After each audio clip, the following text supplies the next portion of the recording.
MPSC पूर्व परीक्षेच्या प्रश्नपत्रिका या 40 लाख रुपयांना विकण्यात येत असल्याची धक्कादायक माहिती एका व्हायरल ऑडिओ क्लिपमधून पुढे आली। एका एजंटच्या संवादाची ऑडिओ क्लिप साम टीव्हीच्या हाती लागली। या एजंटनं किशोर बाळासाहेब जाधव या विद्यार्थ्याला फोन केला आणि एमपीएससीची प्रश्नपत्रिका हवी असल्यास थेट 40 लाख रुपयांची मागणी केली। काय आहे या ऑडिओ क्लिपमध्ये ते आपण पहिलं पाहूया। किशोर बाळासाहेब जाधव बोलताय? हा, बोलतोय। तुम्ही फॉर्म भरला होता एमपीएससी चा? हो, कोण बोलतोय पण? तुम्ही फॉर्म वगैरे भरला होता ना? हो। नाही का? मग त्याच्यामुळे तुम्हाला असं बॅकअप वगैरे पाहिजे का? असं कशाचा? पेपरचं वगैरे? हा, बॅकअप तर प्रत्येकाला लागतो पास होण्यापर्यंत। हो, मग तेच मग का बरं की आम्ही ना नाही का पेपर वगैरे नाही का प्रश्नपत्रिका वगैरे तर ते आधीच देतोय। कधी देत आहे? असं आधी 1 दिवस अगोदर। अच्छा अच्छा। हा, पण त्याची फीस वगैरे तुम्हाला सांगतो आम्ही नाही का, हा हा। 35 ते 40 लाख आहे असे। अच्छा। 1 दिवस अगोदरच पेपर भेटून जाईल। हा हा। हा, असं आहे। मग तुम्ही इच्छुक आहात का नाही ते आम्हाला सांगा। आणि ऑडिओ क्लिप नंतर आता एमपीएससीची परीक्षा देणाऱ्या विद्यार्थ्यांची देखील प्रतिक्रिया समोर आलेली आपण ती पाहूया। अगोदर 2 दिवस का करतायत, ह्यांचा काय हेतू आहे का खरंच पेपर फुटला आहे? ह्या गोष्टीची आयोगानं आणि पोलिसांनी सुद्धा शहानिशा केली पाहिजे आणि जोपर्यंत शहानिशा होत नाही तोपर्यंत आयोगाने पेपर घेऊ नये। जर अशा प्रकारे जर एमपीएससीचा पेपर फुटत असेल आणि हे जर खरं असेल तर लाखो विद्यार्थ्यांचं भविष्य अंधकारमय झालंय। लवकरात लवकर एमपीएससी आयोग असेल, पोलीस प्रशासन असेल यांनी दखल घेणं गरजेचं आहे व या प्रकाराची चौकशी करणं गरजेचं आहे। मग 40 लाख रुपये द्या, हा PSI, हा STI, हा ESO, हा सब रजिस्टर, हे कुठेतरी चुकीचा प्रकार आहे। ह्याच्या मागची SIT चौकशी केली पाहिजे। या प्रकारावर वर्षानुवर्ष मेहनत करणाऱ्या एमपीएससीच्या विद्यार्थ्यांनी संतप्त भावना व्यक्त केलेल्या आहेत। दरम्यान सामच्या बातमीनंतर आता एमपीएससी प्रशासन हे खडबडून जागं झालेलं आहे। या प्रकरणाची माहिती मिळाल्यानंतर आम्ही पोलीस ठाण्यामध्ये तक्रार केलेली आहे असं एमपीएससीच्या अधिकाऱ्यांनी स्पष्ट केलेलं आहे। 2 फेब्रुवारी रोजी होणाऱ्या परीक्षेचे पेपर सुरक्षित आहेत असं देखील स्पष्टीकरण आता एमपीएससीने दिलेलं आहे। पत्रिका लीक झाली आहे म्हणजे प्रश्नपत्रिका आमच्याकडे आहे अवेलेबल, तुम्ही आम्हाला इतके पैसे द्या अशा स्वरूपाची ती मागणी आहे।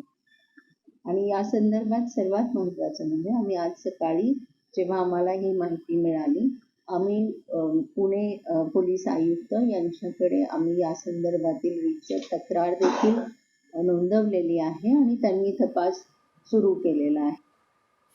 एमपीएससीच्या परीक्षेनंतर आता एक महत्त्वाची राजकीय घडामोडी ती म्हणजे पुण्यातून ठाकरे गटाला पुण्यात मोठा धक्का बसण्याची शक्यता आहे। सूत्रांच्या माहितीनुसार ठाकरे गटाचे माजी आमदार महादेव बाबर हे शिंदेंच्या शिवसेनेत प्रवेश करणार आहेत। फेब्रुवारी महिन्याच्या पहिल्या आठवड्यात महादेव बाबर यांचा शिवसेनेत प्रवेश होऊ शकतो।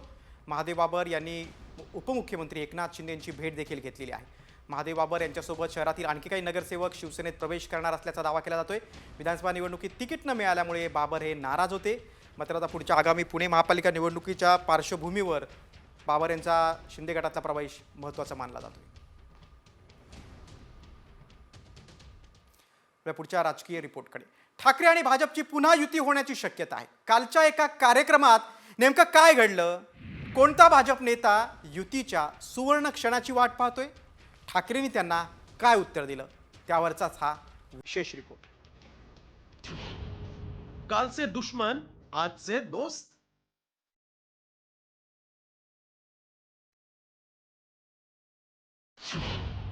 राज्यात पुन्हा राजकीय उलथापालथ।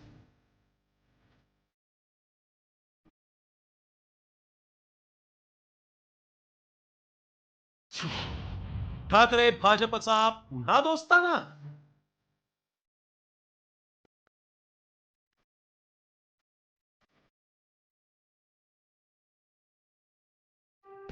राज्यातील वाढत्या थंडीत राजकीय वातावरण मात्र जोरदार तापलंय। त्याला कारण ठरला तो एक फोटो। भाजपचे आमदार पराग अळवणींच्या मुलीच्या लग्नातील या फोटोनं राजकीय वर्तुळाचं लक्ष वेधून घेतलं।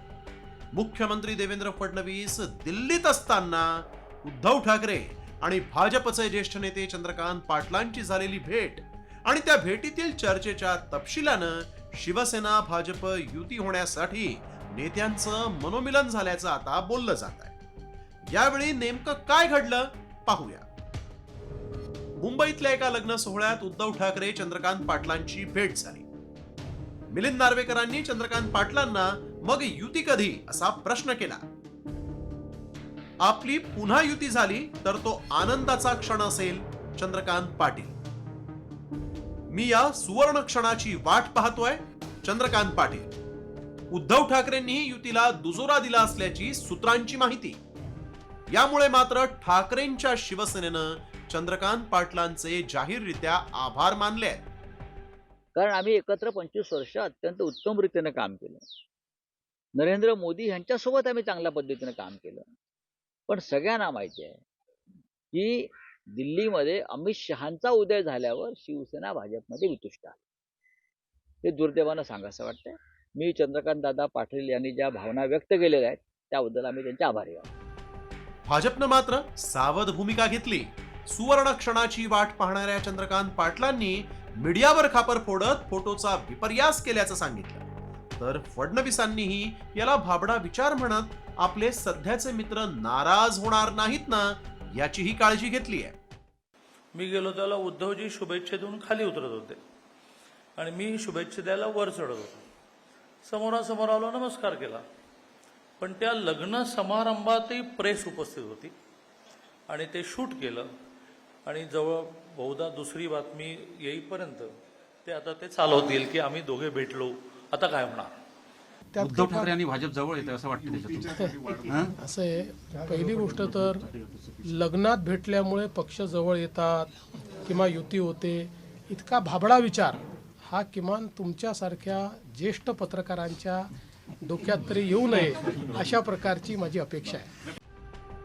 निकालानंतर ठाकरे गटानं भाजपचं अनेकदा उघड उघड कौतुक केलंय आणि या भेटीत आणि फोटोत दिसणाऱ्या मिलिंद नार्वेकरांनी तर मवियाच्या निर्णयांना बगल देऊन घेतलेल्या फडणवीसांच्या निर्णयांचं जाहीर अभिनंदन केल्याचे अनेक ट्विट आतापर्यंत समोर आलेलेच आहेत.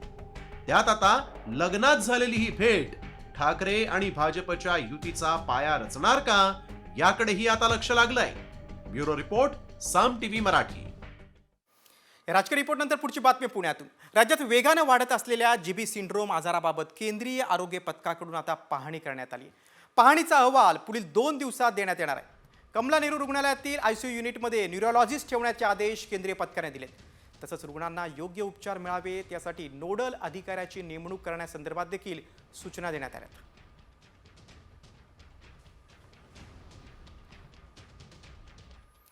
दुसरीकडे राज्यात जीबी सिंड्रोमचा धोका वाढत चाललाय. आता साताऱ्यात देखील जीबीएचचे 4 संशयित रुग्ण आढळलेले आहेत.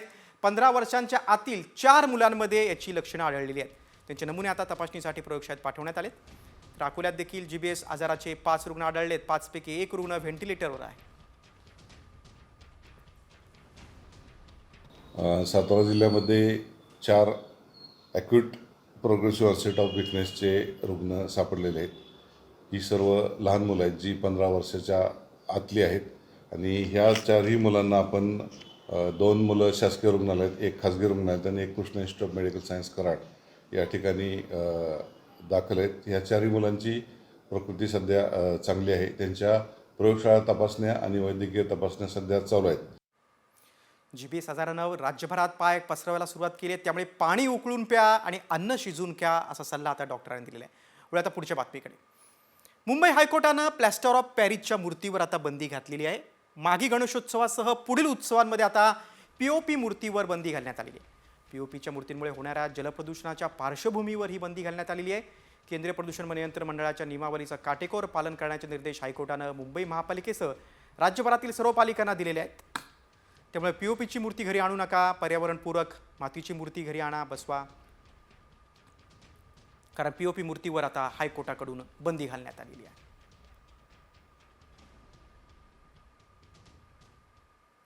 आता पुढच्या रिपोर्टकडे. 1 फेब्रुवारीला केंद्रीय अर्थसंकल्प सादर होणार आहे. त्यामुळे व्यावसायिकांसह नोकरदार वर्गाचं लक्ष आता अर्थसंकल्पाकडे लागलंय. यंदा काय महागणार, काय स्वस्त होणार यासह विवाहित जोडप्यांना एकच टॅक्स रिटर्न भरावं लागणार का याची देखील चर्चा होते. नोकरीवाल्या जोडप्यांचा टॅक्स कसा वाचणार आणि कोणी यासाठी प्रस्ताव सादर केलाय पाहूयात या संदर्भातला एक खास रिपोर्ट. पती पत्नीसाठी एकच टॅक्स रिटर्न.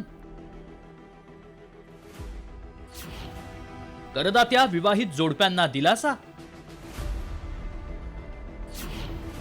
ICAIचा प्रस्ताव केंद्र मंजूर करणार? भारतात नोकरी करणाऱ्या आणि टॅक्स भरणाऱ्या विवाहित जोडप्यांना टॅक्स रिटर्न मात्र स्वतंत्र भरावं लागतं. मात्र कमावत्या विवाहित जोडप्यांसाठी एकत्रित कर भरण्याची सुविधा सुरू करण्याचा प्रस्ताव institute of chartered accountant of India अर्थात ICAIनं केंद्र सरकारला सादर केलाय. हा प्रस्ताव मंजूर झाल्यास पती पत्नी एकत्र आयकर रिटर्न भरू शकतील. अमेरिका आणि इंग्लंडमध्ये पती पत्नीला अशा प्रकारची सुविधा मिळते. याचा फायदा मोठ्या प्रमाणात करदात्यांना होतो. त्यामुळे आगामी बजेटमध्ये अशी घोषणा केली जाऊ शकते. त्यासाठी काही वेगळे टॅक्स स्लॅब असतील अशी शक्यता ICAIनं व्यक्त केली आहे. एकत्रित रिटर्न भरणाऱ्या जोडप्यांसाठी वेगवेगळे टॅक्स स्लॅब असण्याची शक्यता आहे. 6 लाखांच्या उत्पन्नाला करातून सूट देण्याची मागणी. 6 ते 14 लाख रुपयांच्या वार्षिक उत्पन्नावर 5% कर आकारावा. 14 ते 20 लाखांच्या वार्षिक उत्पन्नावर 10% कर असावा. 20 ते 24 लाख रुपयांच्या उत्पन्नावर 15% कर आकारावा. 24 ते 30 लाखांच्या वार्षिक उत्पन्नावर 20% कर. 30 लाखांपेक्षा जास्त उत्पन्नावर 30% कर आकारावा. तर बजेट 2025च्याच अनुषंगाने ICAI म्हणजेच institute of chartered accountant of India यांनी एक खूप मोठे आणि महत्त्वाचे प्रपोजल गव्हर्नमेंटकडे सादर केले आहे, जे आहे joint taxation for married couple. Joint टॅक्सेशनच्या अंतर्गत त्यांचे जॉईंट रिटर्न भरू शकतात. जॉईंट टॅक्सेशन मध्ये पती आणि पत्नी हे एक सिंगल टॅक्सेबल युनिट म्हणून कन्सिडर केले जाईल.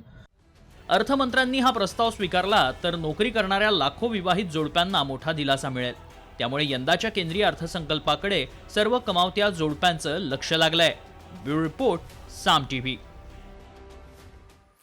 बजेटनंतर आता बातमी आहे डोमेसाईलवर आधारित आरक्षणाबाबतची. पदव्युत्तर वैद्यकीय अभ्यासक्रमासाठी डोमेसाईल आधारित आरक्षण सुप्रीम कोर्टानं रद्द ठरवलंय. डोमेसाईल आधारित आरक्षण घटनाबाह्य आहे. हे आरक्षण राज्यघटनेतील कलम 14चं उल्लंघन असल्याचं कोर्टानं म्हटलंय. पदव्युत्तर वैद्यकीय अभ्यासक्रमासाठी विविध राज्यांनी आता डोमेसाईल आधारित आरक्षण लागू केलं होतं, मात्र सुप्रीम कोर्टानं ते रद्द केलंय. बघा कोर्टानं काय म्हटलंय की डोमेसाईल आधारित आरक्षण घटनाबाह्य आहे. हे आरक्षण राज्यघटनेतील कलम 14चं उल्लंघन आहे. भारत हा फक्त एकच निवासस्थान आहे. आपण सर्वजण भारताचे रहिवासी आहोत.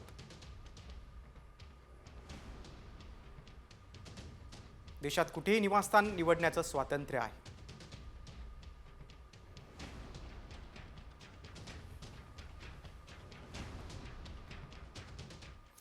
आता SCBC विद्यार्थ्यांसाठी दिलासा देणारी बातमी आहे.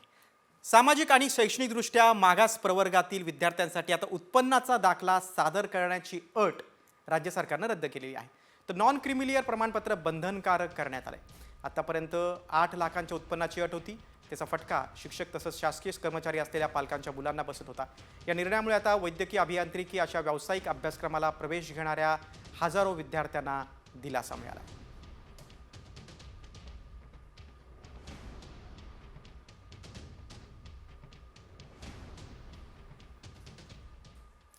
आता 10वी ते 12वीच्या परीक्षांबाबत मोठी बातमी आहे. 10वी-12वीच्या परीक्षेत जर गैरप्रकार झाला तर परीक्षा केंद्राची मान्यताच कायमची रद्द करण्याचा इशारा आता बोर्डानं दिलेला आहे.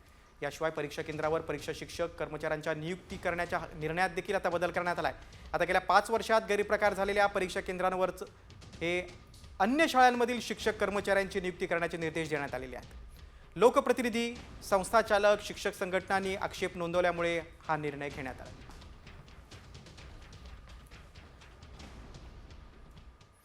शिक्षण क्षेत्रातल्या काही बातम्या आपण पाहिला. आता आपण व्हायरल सत्य रिपोर्टकडे वळूया. तुम्ही सॉफ्ट ड्रिंक पिता का? सॉफ्ट ड्रिंकचं सेवन तुम्ही जास्त प्रमाणात जर करत असाल तर वेळीच सावध व्हा, कारण सॉफ्ट ड्रिंकमुळे तुम्हाला डायबिटीज होऊ शकतो. हे आम्ही म्हणत नाही, तर तसा दावा करण्यात आलाय, तसा मेसेज देखील व्हायरल होतोय. त्यामुळे आम्ही या दाव्याची पडताळणी केली. त्यावेळी काय सत्य समोर आलंय, चला पाहूयात हा खास रिपोर्ट. सॉफ्ट ड्रिंक पिणाऱ्यांना डायबिटीजचा धोका.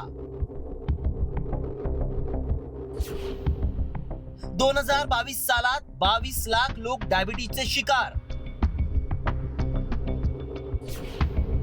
व्हायरल मेसेज मागचं